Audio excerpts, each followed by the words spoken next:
Halo adik-adik semua, ketemu lagi dengan Kak Tommy, si ganteng, kata orang-orang sih. Oke, kita ketemu lagi di minggu terakhir di bulan Juni. Dan tetap seperti biasa, kita ibadah sekolah minggu secara online. Oke, seperti biasa pula kita akan menyaksikan berbagai cerita firman Tuhan melalui tayangan video. Seperti tayangan video minggu ini. Namun sebelumnya, kita akan berdoa dulu. Terima kasih Tuhan untuk kesempatan yang indah di minggu terakhir di bulan Juni. Kami masih diberi kesempatan untuk beribadah sekolah minggu. Biarlah apa yang boleh kami kerjakan, walaupun melalui online, tapi kami percaya berkat Tuhan menyentuh kami semua dimanapun kami berada. Terima kasih Tuhan, kami siap untuk menikmati berkat Tuhan melalui video. Bahwa yang berkati kami semua. Di dalam nama Tuhan Yesus Kristus, kami sudah berdoa dan mengucap syukur. Haleluya. Amin. Check it out.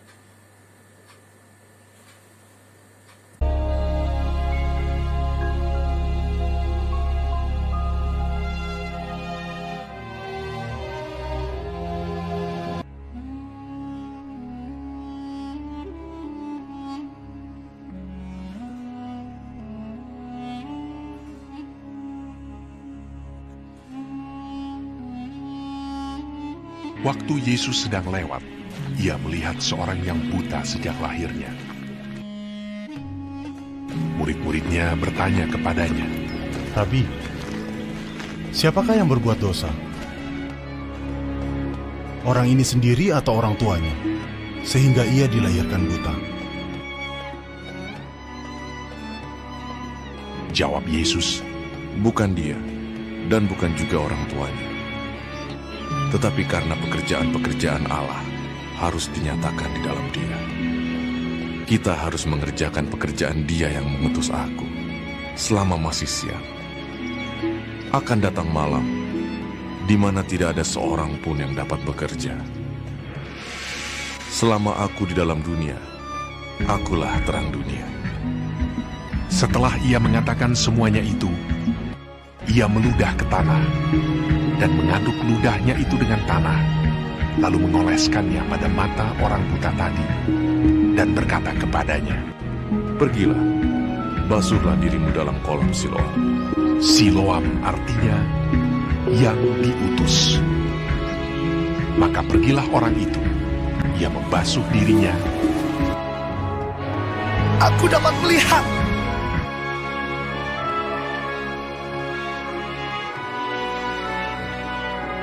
Lalu kembali dengan matanya sudah melek. Tetapi tetangga-tetangganya dan mereka yang dahulu mengenalnya sebagai pengemis berkata, Bukankah dia ini yang selalu mengemis? Benar, dialah ini. Bukan, tetapi dia serupa dengan dia. Orang itu sendiri berkata, Benar, akulah itu. orang-orang Farisi pun bertanya kepadanya, bagaimana matanya menjadi melek. Jawabnya, Ia mengoleskan adukan tanah pada mataku.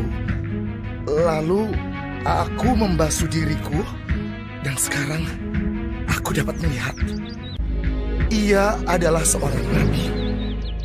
Dari dahulu sampai sekarang tidak pernah terdengar bahwa ada orang yang memelekkan mata orang yang lahir buta. Jikalau orang itu tidak datang dari Allah, ia tidak dapat berbuat apa-apa. maka kata sebagian orang-orang Farisi itu, Orang ini tidak datang dari Allah, sebab ia tidak memelihara hari Sabat. Bagaimanakah seorang berdosa dapat membuat mukjizat yang demikian? maka timbullah pertentangan di antara mereka. Lalu mereka mengusir dia keluar. Yesus mendengar bahwa ia telah diusir keluar oleh mereka. Kemudian ia bertemu dengan dia dan berkata, Percayakah engkau kepada Anak Manusia? Jawabnya, Siapakah dia Tuhan, supaya aku percaya kepadanya? kata Yesus kepadanya, Engkau bukan saja melihat dia, tetapi dia yang sedang berkata-kata dengan engkau. Dialah itu. katanya. Aku percaya Tuhan. Lalu ia sujud menyembahnya. Kata Yesus, Aku datang ke dalam dunia untuk menghakimi, supaya barang siapa yang tidak melihat, dapat melihat. Dan supaya barang siapa yang dapat melihat, menjadi buta. Kata-kata itu didengar oleh beberapa orang Farisi yang berada di situ, dan mereka berkata kepadanya. Apakah itu berarti bahwa kami juga buta? Jawab Yesus kepada mereka. Sekiranya kamu buta, kamu tidak berdosa. Tetapi karena kamu berkata, kami melihat, maka tetaplah dosamu. Nah, adik, gimana cerita firman Tuhan minggu ini? Bagus, sama seperti minggu lalu. Bahwa kali ini firman Tuhan bercerita tentang bagaimana Yesus menyembuhkan orang buta. Minggu lalu, Tuhan Yesus menyembuhkan orang yang sakit di pinggir kolam Bethesda. Minggu ini, Tuhan Yesus memberikan kesembuhan, mujizat kesembuhan kepada orang buta sejak lahir. Ingat, buta sejak lahir. Artinya, dari kecil sampai sebelum dia disembuhkan Tuhan, dia tidak bisa melihat apa-apa. Semua dalam keadaan gelap gulita. Makanya tadi Yesus katakan dalam video tadi bahwa akulah terang dunia. Jadi orang yang buta hidup di dalam kegelapan. Ketika Yesus datang, dia memberikan terang. Sehingga ketika matanya dicelikan dengan menggunakan lumpur yang dioleskan kepada mata, dibasuh dengan air, si orang buta itu kembali bisa melihat terang. Tadinya gelap menjadi terang. Nah, di dalam cerita firman Tuhan ini ada aplikasi yang menarik buat adik-adik semua. Ingat, kata-kata gelap menjadi terang. Orang buta sejak lahir. Artinya apa?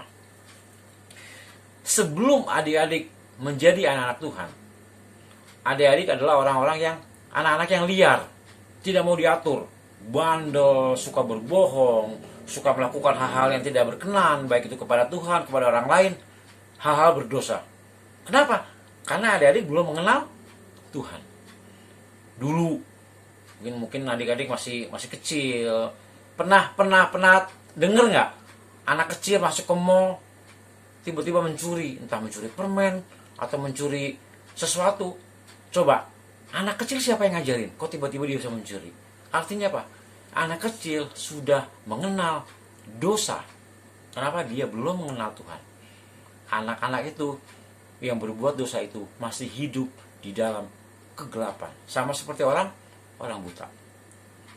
Tapi ketika Yesus datang, menyembuhkan, mencelikan orang buta, sehingga menjadi melihat kembali, melihat terang.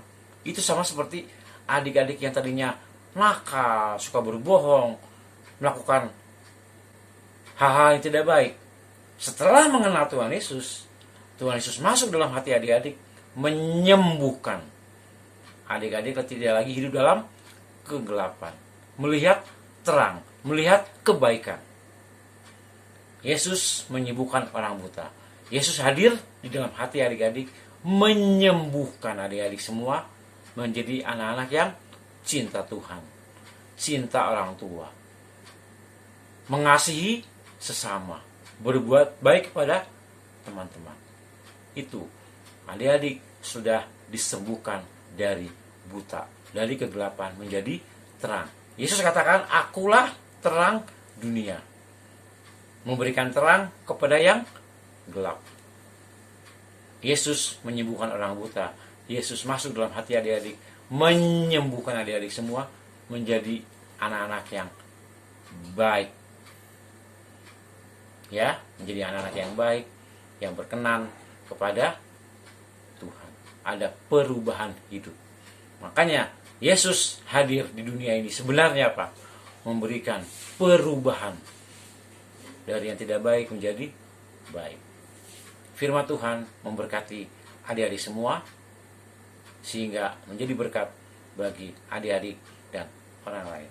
Firman Tuhan memberkati adik-adik semua. Mari kita berdoa. Terima kasih Tuhan atas firman-Mu yang begitu luar biasa, yang mengajarkan kami untuk terjadi perubahan dari sesuatu yang tidak baik, yang dari semula kami sering lakukan.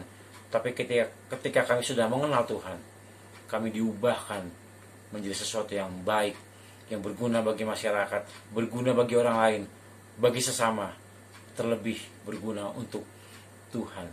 Terima kasih Tuhan, Engkau yang sudah mengubah kami, menyembuhkan kami menjadi benar di hadapan Allah, di hadapan Tuhan. Terima kasih Tuhan Yesus, kami ucap syukur atas firman Tuhan yang memberkati kami semua. Biarlah siapa yang mendengar, yang melihat firman Tuhan melalui video diberkati. Terima kasih, di dalam nama Tuhan Yesus Kristus kami sudah berdoa dan mengucap syukur. Haleluya. Sama-sama kita katakan amin. Terima kasih, Tuhan Yesus memberkati. Bye-bye.